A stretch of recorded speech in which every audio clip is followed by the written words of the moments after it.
ಡಿಕೆಶಿ ಪಟ್ಟಾಭಿಷೇಕ ವೇಳೆ 10 ಸಚಿವರ ಪದಗ್ರಹಣ ಆಗುತ್ತೆ. 10 ಸಚಿವರ ಜೊತೆಗೆ ಡಿಕೆ ಶಿವಕುಮಾರ್ ಪ್ರಮಾಣ ವಚನವನ್ನ ಸ್ವೀಕಾರ ಮಾಡಲಿದ್ದಾರೆ. KJ George, doctor G Parameshwar, Ramalinga Reddy, Krishna Byregowda, UT Khader, MB Patil ಮತ್ತೆ ಸತೀಶ್ ಜಾರಕಿಹೊಳಿ, ಪ್ರಿಯಾಂಕ್ ಖರ್ಗೆ, ಯತೀಂದ್ರ, ಕೆಎಚ್ ಮುನಿಯಪ್ಪಗೆ ಒಲಿದು ಬಂದಿದೆ ಮಂತ್ರಿಗಿರಿ. ರೂಪಾ ಶಶಿಧರ್ ಸೇರಿ 12 ಸಚಿವರ ಪದಗ್ರಹಣ ಆಗುವಂತಹ ಸಾಧ್ಯತೆಗಳು ಕೂಡ ದಟ್ಟದಲ್ಲಿದೆ.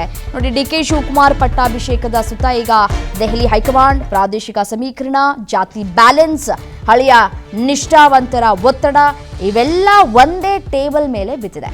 ಸೊ ಡಿಕೆ ಶಿವಕುಮಾರ್ ಮುಖ್ಯಮಂತ್ರಿ ಆಗುವ ಸಾಧ್ಯತೆ ಗಟ್ಟಿಯಾಗ್ತಾ ಇದ್ದಂತೆ ಅವರ ಜೊತೆಗೆ ಮೊದಲ ಹಂತದಲ್ಲೇ ಸುಮಾರು 10 ರಿಂದ 12 ಸಚಿವರು ಪ್ರಮಾಣ ವಚನ ಸ್ವೀಕಾರ ಮಾಡಬಹುದು ಅನ್ನುವಂತಹ ಚರ್ಚೆಗಳು ಕೂಡ ಜೋರಾಗ್ತಾ ಇದೆ.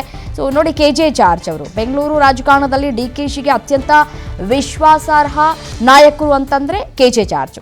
ಆಡಳಿತದ ಅನುಭವ ಮತ್ತೆ ನಗರ ರಾಜಕೀಯ ಹಿಡಿತ, ಅಲ್ಪಸಂಖ್ಯಾತ ಸಮೀಕರಣ, ಈ 3 ಕಾರಣಕ್ಕೆ ಅವರ ಸ್ಥಾನ ಬಹುತೇಕ ಪಕ್ಕಾ ಅಂತಲೇ ಹೇಳಲಾಗ್ತಾ ಇದೆ. ಮತ್ತೆ ಇನ್ನು ಜಿ ಪರಮೇಶ್ವರ್ ಅವರ ಆಯ್ಕೆಯೂ ಕೂಡ ಆಗಿದೆ. ದಲಿತ ಸಮುದಾಯದ ದೊಡ್ಡ ಮುಖ, ಕಾಂಗ್ರೆಸ್ ಒಳಗಿನ ಹಿರಿಯ ನಾಯಕ, ಮತ್ತೆ ಸ್ಟೆಬಿಲಿಟಿ ಫ್ಯಾಕ್ಟರ್ ಆಗಿ ಪರಮೇಶ್ವರ್ಗೆ ಮತ್ತೆ ಹೋಮ್ ಅಥವಾ ಪ್ರಮುಖ ಖಾತೆ ಸಿಗಬಹುದು ಎನ್ನುವಂತಹ ಲೆಕ್ಕಾಚಾರಗಳು ಕೂಡ ಇದೆ. ಇನ್ನು ಮುಂದಿನ ನಾಯಕ ರಾಮಲಿಂಗಾರೆಡ್ಡಿ ಅವರು ಹಳೆಯ ಬೆಂಗಳೂರು ಶಾಲೆಯ ರಾಜಕಾರಣಿ ಕೂಡ ಹೌದು. ಮತ್ತೆ ಸಂಘಟನೆಗೂ ಸರ್ಕಾರಕ್ಕೂ ಸೇತುವೆಯಂತೆ ಕೆಲಸ ಮಾಡುವಂತಹ ನಾಯಕ. ಸಾರಿಗೆ ಅಥವಾ ನಗರಾಭಿವೃದ್ಧಿ ಕ್ಷೇತ್ರದಲ್ಲಿ ಮತ್ತೆ ಪ್ರಮುಖ ಜವಾಬ್ದಾರಿ ಸಿಗುವಂತಹ ಸಾಧ್ಯತೆಗಳು ಕೂಡ ದಟ್ಟವಾಗಿದೆ. ಮತ್ತೆ ಕೃಷ್ಣ ಬೈರೇಗೌಡ ಡೇಟಾ ಮತ್ತೆ ಆಡಳಿತ, ಇಂಗ್ಲಿಷ್ ಕಮಾಂಡ್, ದೆಹಲಿ ಸಂಪರ್ಕ, ಕಾಂಗ್ರೆಸ್ನ ಮತ್ತೆ ಟೆಕ್ನೋಕ್ರಾಟ್ ಮುಖ ಅಂತಲೇ ಪರಿಗಣನೆಗೆ ಕೂಡ ತೆಗೆದುಕೊಳ್ಳಲಾಗಿದೆ. ಹಣಕಾಸು ಅಥವಾ ರೆವಿನ್ಯೂ ಮಾದರಿಯ ಪ್ರಮುಖ ಖಾತೆ ಸಿಗಬಹುದು ಕೃಷ್ಣ ಬೈರೇಗೌಡ ಅವರಿಗೆ ಅನ್ನುವಂತಹ ಮಾಹಿತಿ ಲಭ್ಯವಾಗ್ತಾ ಇದೆ. ಮತ್ತೆ ಯುಟಿ ಖಾದರ್ ಅವರು ಈ ಹೆಸರು ದೊಡ್ಡ ಚರ್ಚೆಯ ವಿಷಯ ಅಂತ ಹೇಳಿದ್ರು ಕೂಡ ತಪ್ಪಾಗ್ಲಿಕ್ಕಿಲ್ಲ. ಸ್ಪೀಕರ್ ಸ್ಥಾನದಲ್ಲಿ ಇದ್ರೂ ಕೂಡ ಮತ್ತೆ ಸಚಿವ ಸಂಪುಟಕ್ಕೆ ಕರೆತರುವಂತಹ ಮಾತುಗಳು ಕೇಳಿ ಬರ್ತಾ ಇದೆ. ಕರಾವಳಿ ಅಲ್ಪಸಂಖ್ಯಾತ ಸಮೀಕರಣದ ದೃಷ್ಟಿಯಿಂದ ಖಾದರ್ ಪ್ರಮುಖ ಪಾತ್ರವನ್ನ ಕೂಡ ವಹಿಸಿದ್ದಾರೆ. ಸೊ ಹಾಗಾಗಿ ಸ್ಪೀಕರ್ ಸ್ಥಾನ ನನಗೆ ಬೇಡ ಅಂತ ಹೇಳಿ ನಿರಾಕರಿಸಿದ್ದಾರೆ. ನನಗೆ ಸಚಿವ ಸ್ಥಾನವನ್ನ ಕೊಟ್ಟರೆ ನಾನು ಮುಂದುವರೆದುಕೊಂಡು ಹೋಗ್ತೀನಿ ಅನ್ನುವಂತಹ ಮಾತುಗಳನ್ನು ಕೂಡ ಆಡಿದ್ದಾರೆ. ಇನ್ನು ಮುಂದಿನ ನಾಯಕ ಎಂಬಿ ಪಾಟೀಲ್, ಉತ್ತರ ಕರ್ನಾಟಕದ ಲಿಂಗಾಯತ ಮುಖ ಕೂಡ ಹೌದು. ಕೈಗಾರಿಕಾ ವಲಯದಲ್ಲೂ ಕೂಡ ಒಳ್ಳೆಯ ಸಂಪರ್ಕವನ್ನ ಕೂಡ ಹೊಂದಿದ್ದಾರೆ. ಡಿಕೆ ಶಿವಕುಮಾರ್ ಅವರ ಸರ್ಕಾರಕ್ಕೆ ಉತ್ತರ ಕರ್ನಾಟಕದ ಬ್ಯಾಲೆನ್ಸ್ ಕೊಡುವಂತಹ ನಾಯಕ ಕೂಡ ಹೌದು. ಇನ್ನು ಮುಂದಿನ ನಾಯಕ ಸತೀಶ್ ಜಾರಕಿಹೊಳಿ, ಬೆಳಗಾವಿ ಬೆಲ್ಟ್ನ ಪವರ್ ಸೆಂಟರ್ ಕೂಡ ಹೌದು. ಸಂಘಟನೆ ಮೇಲಿನ ಹಿಡಿತ ಜಾಸ್ತಿಯೇ ಇದೆ. ಕೆಪಿಸಿಸಿ ಅಧ್ಯಕ್ಷ ಸ್ಥಾನಕ್ಕೂ ಹೆಸರು ಕೂಡ ಓಡಾಡ್ತಾ ಇದೆ. ಬಟ್ ಇದನ್ನ ಹೈಕಮಾಂಡ್ ಯಾವ ರೀತಿಯಾಗಿ ಪರಿಗಣನೆಗೆ ತೆಗೆದುಕೊಳ್ಳುತ್ತೆ ಅನ್ನೋದು ಮುಖ್ಯ ಆಗುತ್ತೆ. ಆದರೆ ಸಚಿವ ಸಂಪುಟದಲ್ಲೂ ದೊಡ್ಡ ಖಾತೆ ಸಿಗಬಹುದು ಅನ್ನುವಂತಹ ಮಾತುಗಳು ಕೂಡ ಕೇಳಿ ಬರ್ತಾ ಇದೆ. ಯಾವ ಖಾತೆ ಅನ್ನೋದನ್ನ ಕಾದ್ ನೋಡಬೇಕಾಗಿದೆ. ಇನ್ನು ಪ್ರಿಯಾಂಕ್ ಖರ್ಗೆ ಹೈಕಮಾಂಡ್ಗೆ ಹತ್ತಿರ ಆಗಿದ್ದಾರೆ. ಯುವ ಮುಖ, ಐಟಿ ಮತ್ತೆ ಗ್ರಾಮೀಣಾಭಿವೃದ್ಧಿ ಅಥವಾ ಆಡಳಿತ ಸುಧಾರಣೆಯ ಮಾದರಿಯ ವಿಭಾಗ ಮತ್ತೆ ಸಿಗುವಂತಹ ಸಾಧ್ಯತೆಗಳು ಕೂಡ ದಟ್ಟವಾಗಿದೆ ಅಂತ ಕೂಡ ಹೇಳಲಾಗ್ತಾ ಇದೆ. ಇನ್ನು ಯತೀಂದ್ರ ಸಿದ್ದರಾಮಯ್ಯ, ಇದೇ ನೋಡಿ ಈಗ ದೊಡ್ಡ ರಾಜಕೀಯ ವಲಯದಲ್ಲಿ ಕುತೂಹಲಕ್ಕೆ ಕಾರಣವಾಗ್ತಾ ಇರೋದು. ಸಿದ್ದರಾಮಯ್ಯನವರ ಪುತ್ರ ಯತೀಂದ್ರ ಅವರಿಗೆ ಸಚಿವ ಸ್ಥಾನ ಕೊಡ್ಬೇಕಾ ಬೇಡವಾ, ಅಥವಾ ಕುಟುಂಬ ರಾಜಕಾರಣದ ಟೀಕೆ ತಪ್ಪಿಸೋದಕ್ಕೆ ಕೈ ಬಿಡಲಾಗತ್ತಾ ಅನ್ನುವಂತಹ ಕುತೂಹಲಗಳು ಕೂಡ ಹೆಚ್ಚಾಗಿದೆ.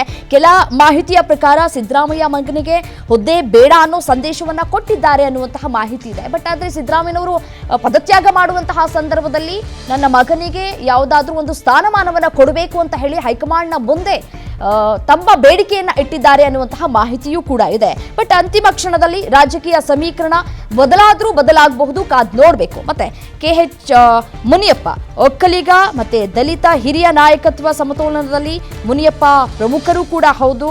ಕೇಂದ್ರ ಅನುಭವವೂ ಕೂಡ ಇರೋದ್ರಿಂದ ಮತ್ತೆ ಕ್ಯಾಬಿನೆಟ್ನಲ್ಲಿ ಅವಕಾಶ ಬಹುತೇಕ ಖಚಿತ ಅಂತ ಕೂಡ ಹೇಳಲಾಗ್ತಾ ಇದೆ. ಕಾದ್ ನೋಡಬೇಕು ಏನಾಗುತ್ತೆ ಅಂತ ಹೇಳಿ. ಇದರ ಜೊತೆಗೆ ರೂಪಾ ಶಶಿಧರ್ ಅವರ ಹೆಸರು ಕೂಡ ಇಲ್ಲಿ ಚರ್ಚೆಯಲ್ಲಿದೆ.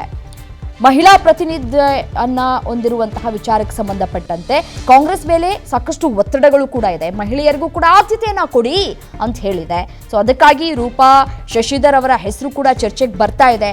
ಇದು ಕೇವಲ ಮಹಿಳಾ ಕೋಟಾ ಅಲ್ಲ, ಒಕ್ಕಲಿಗ ಸಮುದಾಯ ಮತ್ತೆ ಹೊಸ ಮುಖ ಪ್ಲಸ್ ಸಂಘಟನೆ ನಿಷ್ಠೆ ಎನ್ನುವಂತಹ 3 ಅಂಶಗಳು ಅವರ ಪರ ಕೆಲಸ ಕೂಡ ಮಾಡ್ತಾ ಇದೆ. ಬೇಕಾದ್ ನೋಡಬೇಕು. ಈಗ ಡಿ ಕೆ ಶಿವಕುಮಾರ್ಗೆ ದೊಡ್ಡ ಸವಾಲುಗಳು ಕೂಡ ಇದೆ. ಜಾತಿ ಸಮೀಕರಣ, ಲಿಂಗಾಯತ, ಒಕ್ಕಲಿಗ, ದಲಿತ, ಕುರುಬ, ಅಲ್ಪಸಂಖ್ಯಾತ, ಉತ್ತರ ಕರ್ನಾಟಕ ಪ್ಲಸ್ ದಕ್ಷಿಣ ಕರ್ನಾಟಕ, ಈ ಎಲ್ಲವನ್ನೂ ಕೂಡ ಅವರು ಬ್ಯಾಲೆನ್ಸ್ ಮಾಡಬೇಕಾಗಿದೆ.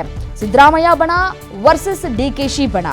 ಹೊರಗೆ ಒಗ್ಗಟ್ಟು ಕಾಣಿಸ್ಕೊಂಡ್ರೂ ಕೂಡ ಒಳಗೊಳಗೆ ಪವರ್ ಶೇರಿಂಗ್ ವಿಚಾರ ಅನ್ನೋದಿದೆಯಲ್ಲ, ಅದು ದೊಡ್ಡ ವಿಷಯ.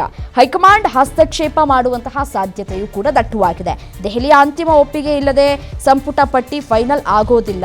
ಅಂತಿಮ ರಾಜಕೀಯ ಸಂದೇಶಗಳು ಕೂಡ ಇಲ್ಲಿ ರವಾನೆ ಆಗಬೇಕಾಗಿದೆ. ನೋಡಿ, ಡಿ ಕೆ ಶಿವಕುಮಾರ್ ಸರ್ಕಾರ ಅಂತಂದ್ರೆ ಕೇವಲ ನಾಯಕತ್ವ ಬದಲಾವಣೆ ಅಲ್ಲ, ಇದು ಕಾಂಗ್ರೆಸ್ ಒಳಗಿನ ಹೊಸ ಪವರ್ ಸೆಂಟರ್ ಹುಟ್ಟುವಂತಹ ಕ್ಷಣಗಳು. ಸೊ ಮೊದಲ ಸಂಪುಟದಲ್ಲಿಯೇ ಯಾರಿಗೆ ಅವಕಾಶ ಸಿಗುತ್ತೆ ಅನ್ನೋದು ಮುಂದಿನ ಕೆಲವೇ ಗಂಟೆಗಳಲ್ಲಿ ಒಂದಷ್ಟು ಮಾಹಿತಿಗಳು ಲಭ್ಯ ಆಗುತ್ತೆ. ಅದೇ ರೀತಿಯಾಗಿ ನೋಡಿ, ಕರ್ನಾಟಕ ಕಾಂಗ್ರೆಸ್ ರಾಜಕೀಯದ ದಿಕ್ಕು ಕೂಡ ಮುಂದಿನ ಚುನಾವಣೆಗೆ 2028ರ ಚುನಾವಣೆಗೆ ತೀರ್ಮಾನ ಕೂಡ ಮಾಡಬಹುದು ಅನ್ನುವಂತಹ ಲೆಕ್ಕಾಚಾರವನ್ನ ಕೂಡ ಇಲ್ಲಿ ಹಾಕಲಾಗ್ತಾ ಇದೆ. ಈಗ ನಡೆಯೋದು ಕೇವಲ ಮಂತ್ರಿಗಿರಿ ಹಂಚಿಕೆ ಮಾತ್ರ ಅಲ್ಲ, 2028ರ ಚುನಾವಣೆಯ ಪವರ್ ಮ್ಯಾಪ್ ರಚನೆ ಅಂತ ಕೂಡ ಹೇಳಲಾಗ್ತಾ ಇದೆ.